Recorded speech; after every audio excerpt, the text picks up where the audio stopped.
in the last lecture. So in last lecture we have discussed about the RAM, SRAM and DRAM, and we were discussing about ROM, right? So in the RAM we have discussed about like this RAM. This is one cell. How you can select a cell. So by the address line you can select a cell. There is one control line for read or to write a data. So if you are writing a data, obviously it is a data in. If you are reading a data, you have to sense, right? The voltage, if the voltage is there, it means it is a 1. If it is not there, it means it is a 0. In this way, either we can choose a cell, we read or write. We discuss about the dynamic cell, right? So in dynamic cell, we have seen the structure of dynamic cell. There is one storage capacitor, ground is there, transistor, address line, and bit line. We have seen how we can read the data from the DRAM and how we can write the data in a DRAM, right? But here actually this is a storage capacitor who hold a charge, right? And if the charge is there, obviously you will read 1. If the charge is absent there, you will read a 0, right? So if you want to set a bit 1, you have to charge this capacitor. And if the capacitor is charged, obviously you will get the voltage and you can read it as a 1. Otherwise it is a 0. This concept we have seen. But again, we have seen this capacitor can hold a charge for a few milliseconds, right? So again, we have to refresh the charge again and again. So this is a disadvantage, but it is a less expensive because it is a smaller per bit. But why it is a slower? Because we need to refresh a circuit, right? But we use this DRAM for the main memory because of the smaller per bit and the less expensive. Even there is a charges per lick, so we have to refresh the circuit again and again. Then we have seen static RAM. In static RAM, actually, we no need to refresh because there is no charges to lick, right?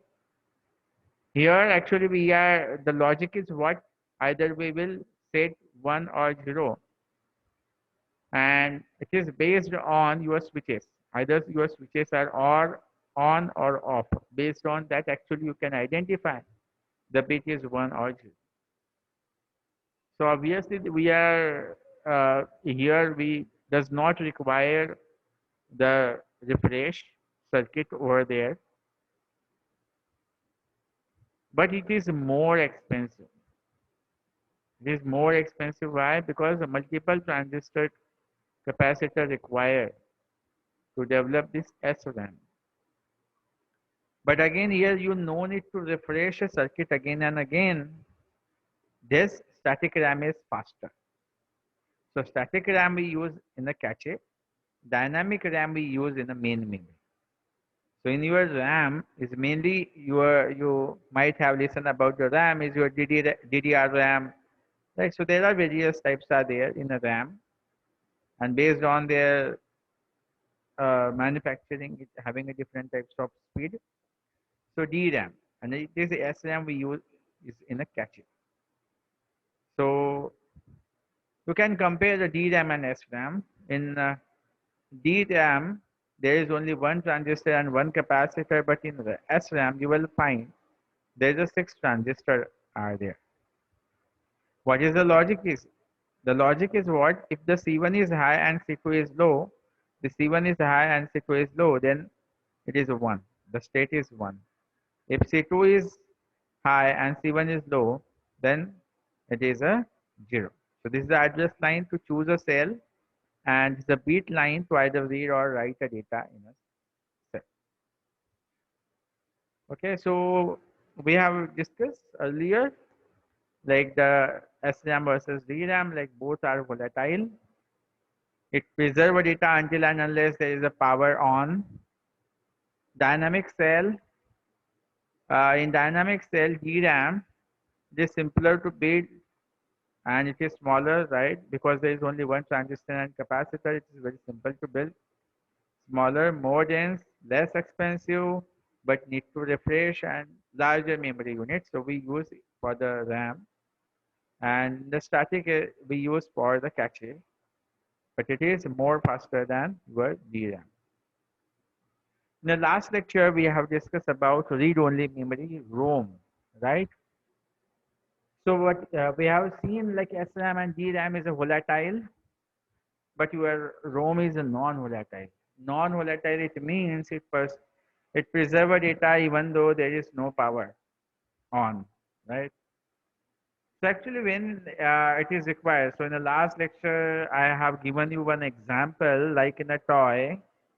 Suppose in a toy, you have electronic toy, the microcontroller chip, it is used in a toy, and only actually whatever the program written in a ROM, always you want to read the data, and accordingly you have to perform a specific task.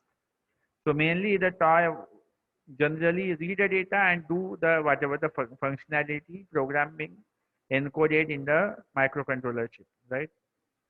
So whenever there is a need, like always you need to read the data, you don't need to again and again write the data over there. That time we use a ROM.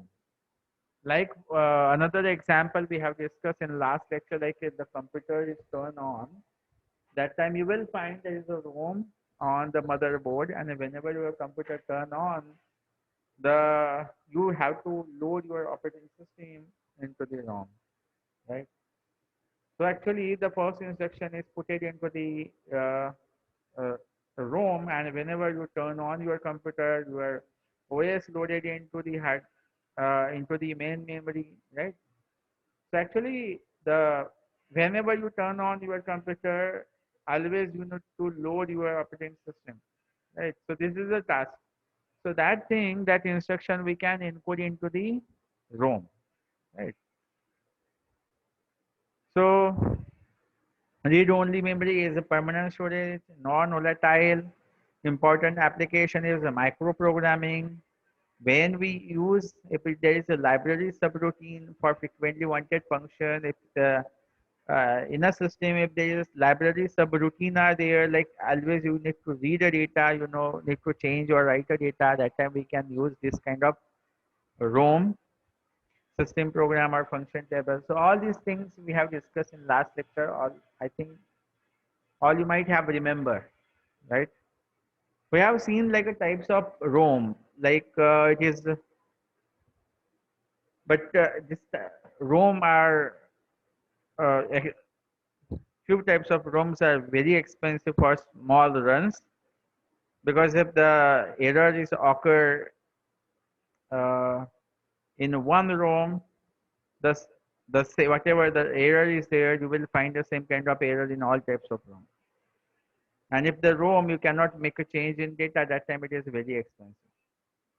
But so there are different types of ROMs are there, like a PROM. In a PROM is a programmable read-only memory, but you can write once only, right? So the manufacturer make a blank ROM, right? And you have to write your code, write your data into the PROM.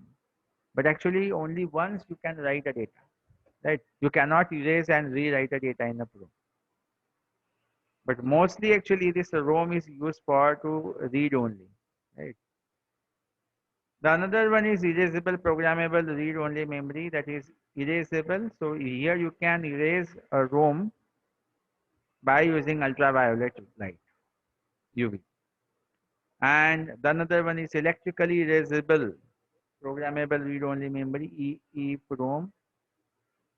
So actually by the name you can easily understand. Here you can uh,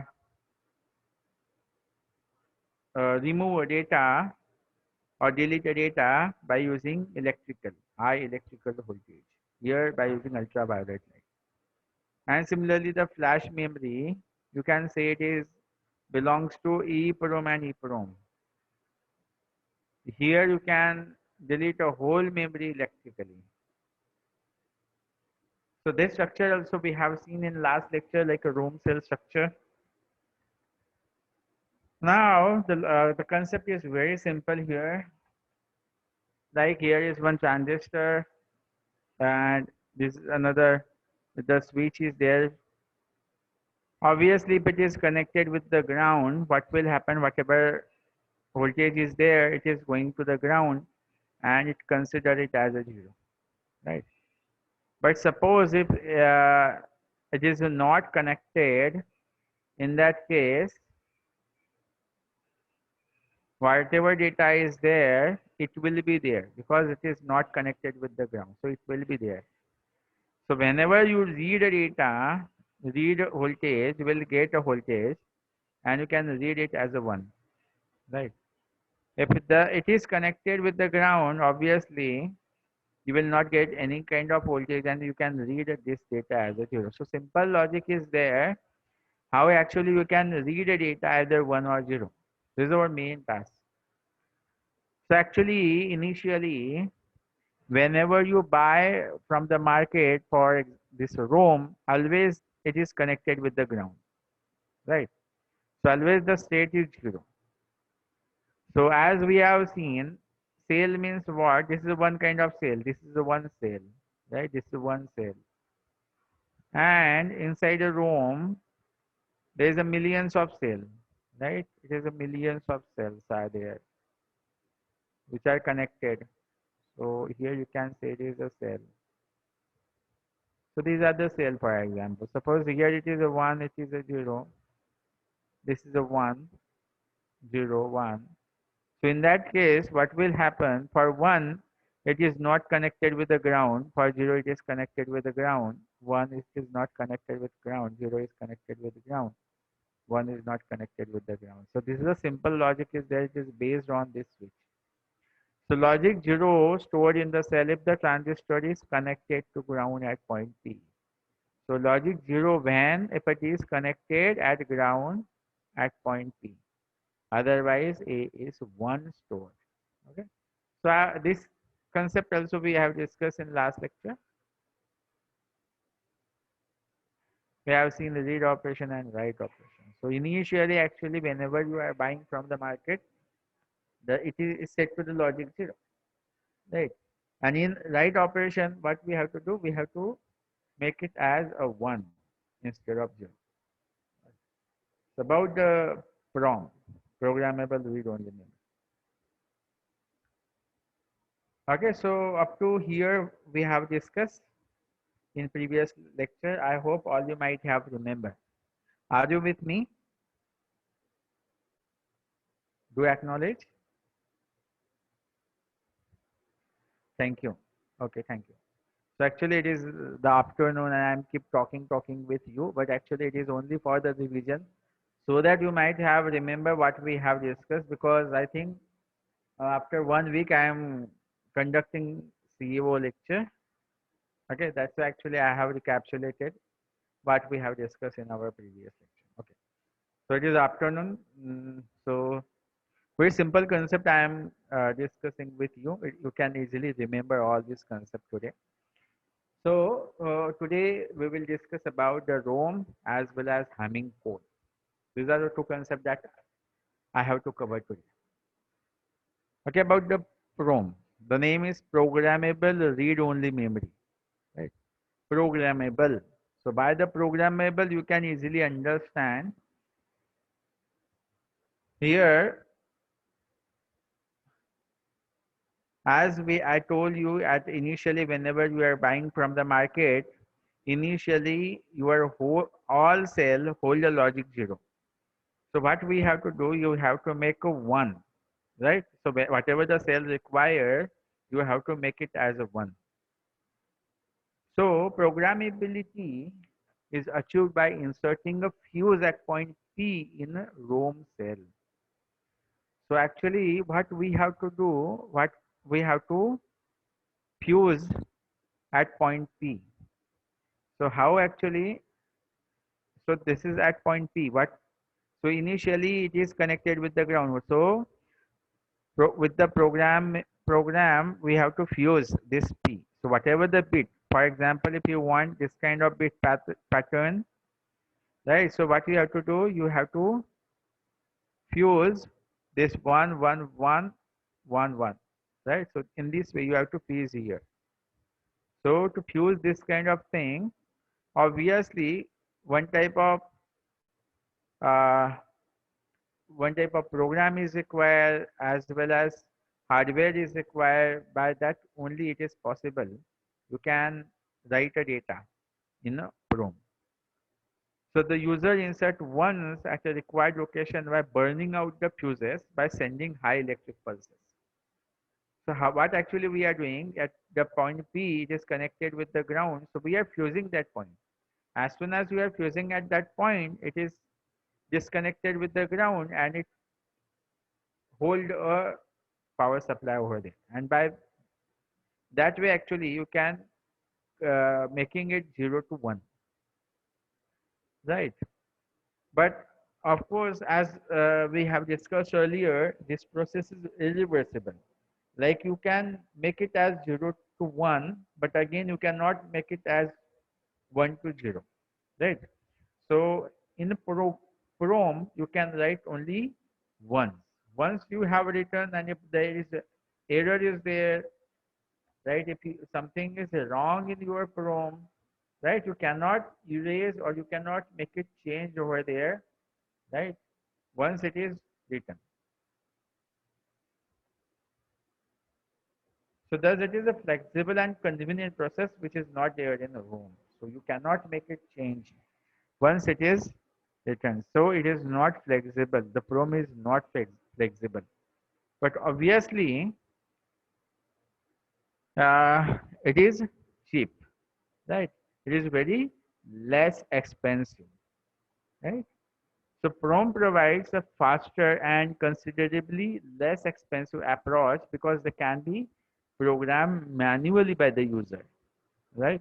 So at the time of manufacturing, you are not making change in a ROM, right? In a PROM actually allows you, even programmer want to encode a program inside this ROM. Yes, it is possible to encode a program, right? But what is the limitation? Only once you can encode, you cannot erase the data once it is encoded in a PROM. The another is EPROM. So by the name is erasable, reprogrammable, read-only memory. So erasable, programmable, read-only memory. So by the name only you can easily understand. Erasable means now here in EPROM we can uh, erase a ROM. But again here whenever you are erasing, complete ROM will be erased. Like suppose if you want to make a small change, no, it is not possible. Here the complete ROM will be erased. So such erasable and reprogrammable ROM is called EPROM. Again here the cell structure that we have seen, like transistor and when the switch is over there, which is connected, the P is connected with the ground. Similar cell structure used in EPROM. Right. Here a transistor is always connected with the ground point at P. Like the previous cell structure that we have seen in a room. And a transistor at T, like we have seen the P and T. T is a transistor and P is a simple one switch is over there, right? So similar type of cell structure is there. So transistor, but here the transistor is a special, not normal transistor. But this is the difference in between PROM and EPROM. In EPROM, the transistor is a special type of transistor, which has the ability to work as a normal transistor or as a disabled transistor. That is always turned off. So because of this only, it is possible for to us to make it change, right? You can erase the complete ROM. So transistor can be programmed to behave as a permanently open switch by injecting the charge into in that gets trapped inside, indicating logic 1. So actually here to do this, to erase the contents, what we have to do, we have to manually expose the EEPROM chips to ultraviolet light so that the trapped charge in transistor should get dissipate or remove. So here you will find in a EEPROM there is one window, right? Here is one window, and from this window we can uh, add ultraviolet light from this window, and we can erase a complete ROM, right? And even we can rewrite this EEPROM. So you can see actually this kind of chips are fixed on motherboard and having a transparent window. So whenever you will find this kind of chip in which there is one transparent window, you can easily understand this is a EEPROM. And by putting ultraviolet light here, you can erase this chip, right?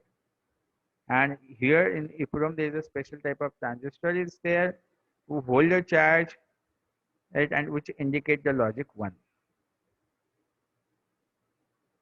The next one is EEPROM. EEPROM, again, we have seen electric uh, erasable programmable read-only memory. Here the name is electrical erasable programmable read-only memory. So by the name only you can easily understand electrical erasable programmable read-only.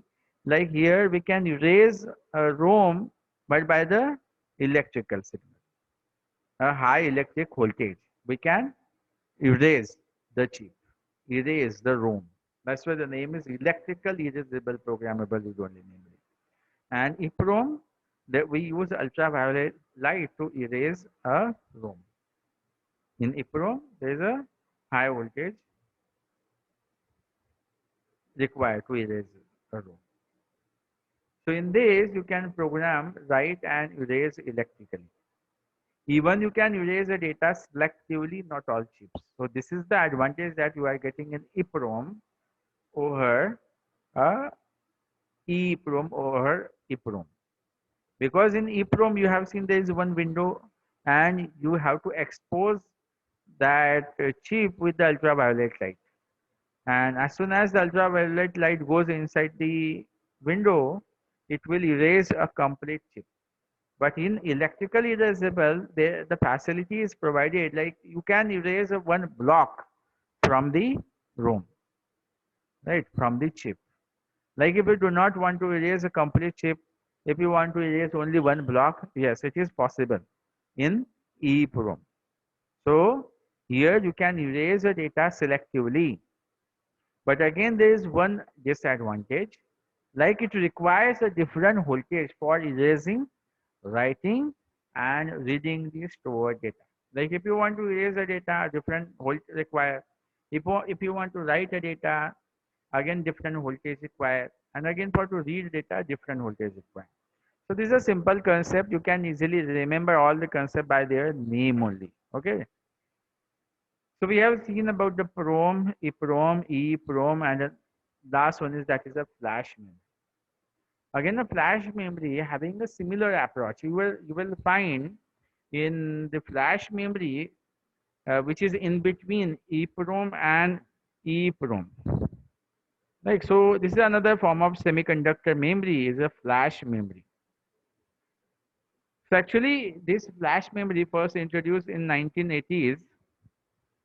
Flash memory is, as we have seen, like it is an intermediate between EEPROM and EEPROM in both cost and functionality. Like here, this flash device has a greater density. Density means what? It having higher capacity, low storage cost per bit.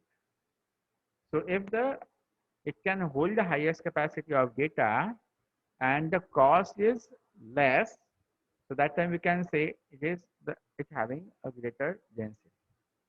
Power consumption of flash memory is very low, making it attractive for use in equipment that is battery driven. So whenever there is actually we are using a battery to run a device, that time we use this kind of flash memory. So flash memory uses electrical erasing technology. An entire flash memory can be erased in 1 or few seconds, which is much faster than EEPROM. But again, here in addition, it is possible to erase just a block of memory rather than an entire chip. As I told you, it is like in between EEPROM and EEPROM. So here, even you want to erase a block of memory, yes, you can erase a block of memory like your EEPROM. But again, you cannot erase one bit. Okay, so one block actually you can erase.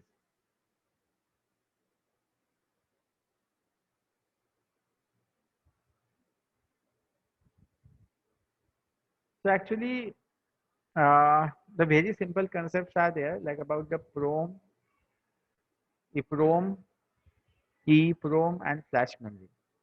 I hope all you could understand, because by that name only you can easily write you can easily explain all the concept about the PROM, EPROM. Could you understand? Kindly do acknowledge so that I can start next topic.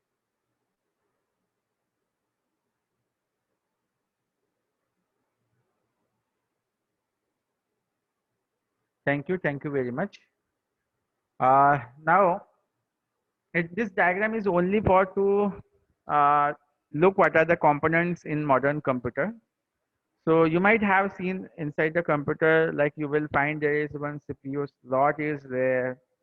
Or mainly our concern is like this is a DDR memory slot. Like we have discussed about the dynamic RAM, DRAM. So this is the DDR slot, right?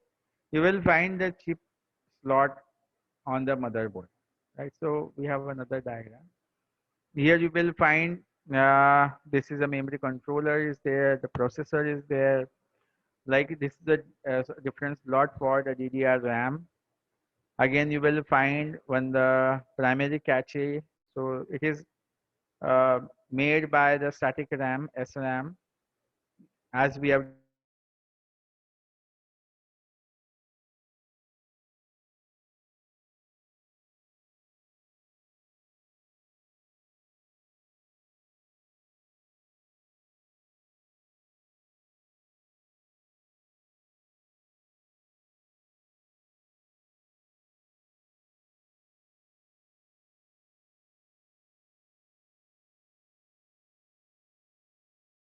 L1 cache, L2 cache. So these are as in a multi-core processor. These are the different core processors are there, and each core processor having the cache memory is provided. And this is your main memory. This is your DDR RAM. This is your SRAM. This is your DRAM. Right? Each processor with each processor there is a cache memory. And even inside the processor, you will find the registers are there to hold the data. Right? So register, then cache, and then your main memory. So which one is more faster? Your register is more faster, which are more closer to the processor. The next closer one is a cache, and the next closer one is your main memory, and the next one is your hard disk, right? So similarly, you can understand the register, cache, main memory, and the hard disk. By this, we can easily understand the speed. Now, actually, we will discuss it DRAM in detail, but we'll see the structure. This is one cell that we have seen. Right? This is one cell. So there's a multiple cell. This one cell diagram we have seen. This is a capacitor is there. This is a transistor is there, right? And this capacitor hold a charge, and by this actually we can read it as a one, right? If the capacitor is holding a charge. So this logic we have discussed for the DRAM, right? But how actually we can read here by selecting the row address and the column address. So you will find there is a data line, control line, address line in which you will find there is one row address line and column line as well to uh, read the data line, right, and data line. So you will find this kind of different types of line to transmit the data. So these are the multiple selection, multiple sales are there, and we can choose a particular cell by the address and column. Yes, we can easily select like 00, 01, 02. By this way, actually, we can choose any cell. So this is a simple logic is there for the DRAM, right? So here, actually, as we have discussed earlier, like row is 0 and column 0. Suppose here it is starting from this point, and for example, this is a 0, 1, 2, and again this is a 0, 1, 2. So even you can choose a particular cell. So here this is one cell by row is 0 and column is 0. Right. Similarly, row is 0, column is 1. So we are talking about this one. Like in this, actually, you can read the data. Either it is 1 or either it is 0.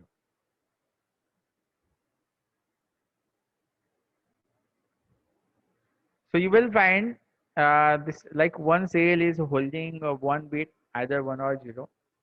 But in a structure, you will find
like at which point I am not audible.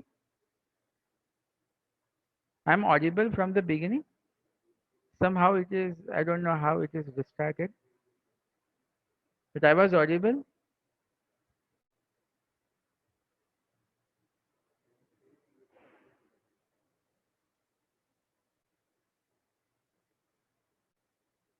I think at this point, at which point actually I was not audible.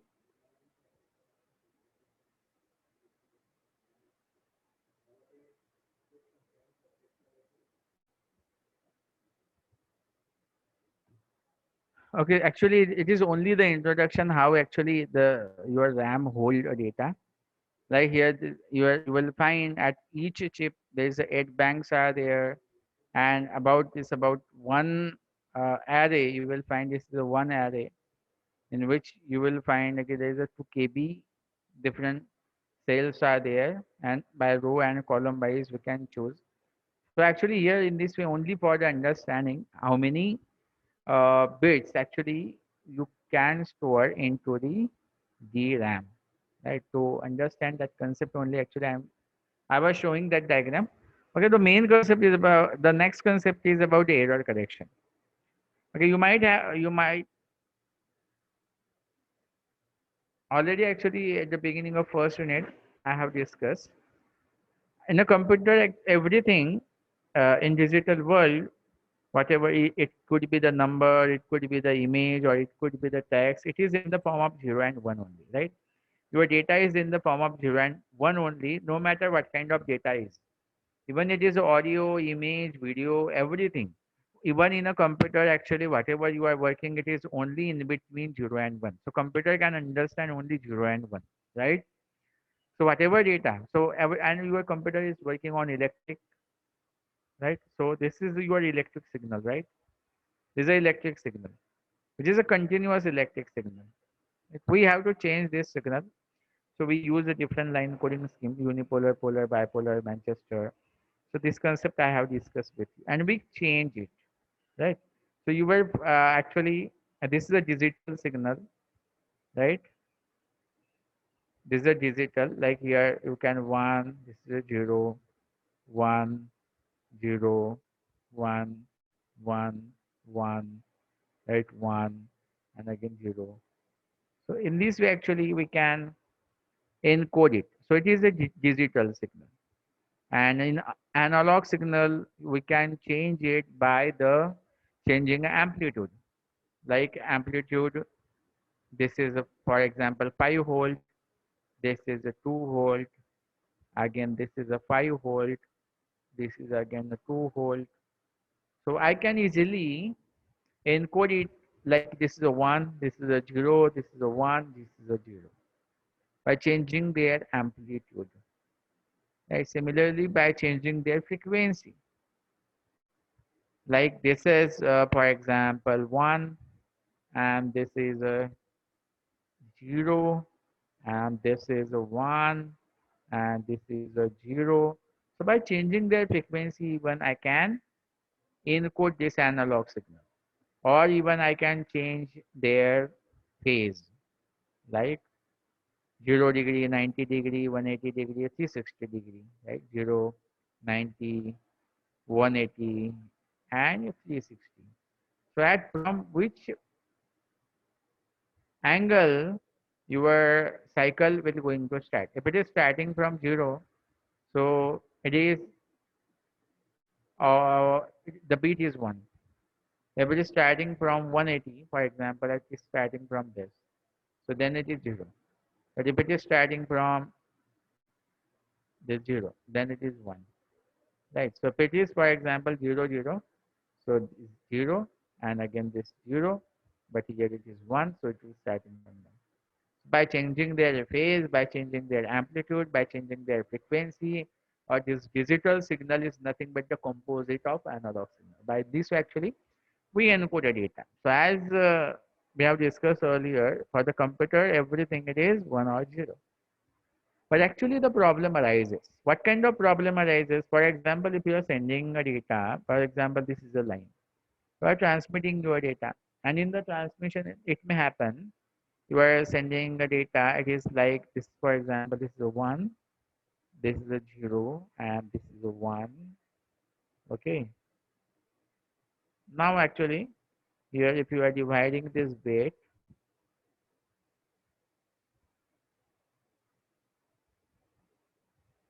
so we can easily encode it like it is a 1, it is a 0, 0, 0, 1, 0, and 1, right? In this way you can. But what happens, it may happen your data line may pass through the high voltage electric line. It may happen, and that high electric voltage may induce into the your data line, or it may happen because of the thunderstorm. When thunderstorm, the energy induced here, and it increases, right? And this 0 became a 1. It may happen the 0 became a 1 because of the energy induced here, because of the high voltage line, because of the lightning, the energy added, and this 0 became a 1, right? So the error could be occur. Getting or not? Kindly do acknowledge. Do you getting whatever I am discussing?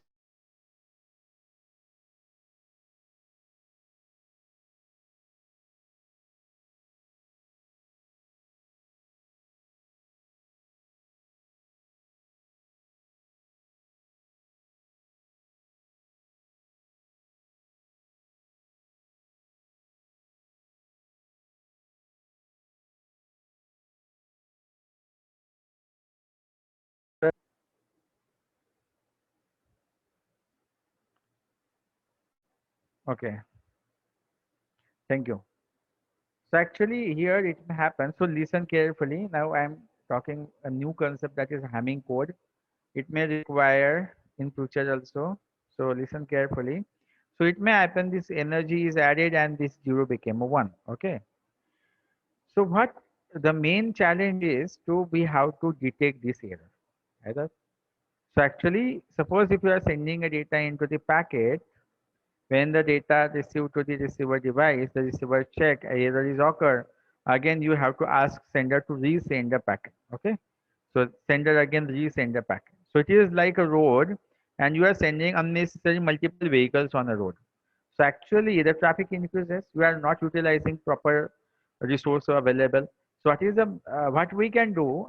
We can detect a bit and we can change the bit, and we can detect the error and we can correct the error at the receiver side, right? So this is the way we can do instead of resend the packet. If it is not possible, obviously that time we can ask the sender to resend the packet, right? But if it is possible, we can change the error at the receiver side and we can correct the error. Okay, so this is our main logic. So for that, there is one concept that is a Hamming code. Okay, so if it is a hardware failure, so you will find it is the permanent uh, error is there, defect is there, but it is a software error. You will find it is random. We can detect this kind of error by using Hamming code. Okay, so you are sending a data in. You compare the data, and after the comparing, you correct the data, and then you pass to the system. So this is the main logic. Okay, so about the Hamming code. So actually, the less time is remaining. Only 5 minutes are there. So I think it is better to start in next lecture so that you can properly understand. So shall I continue or shall I start this topic in next lecture? Kindly do acknowledge. Shall I continue or shall I start this new topic in next lecture?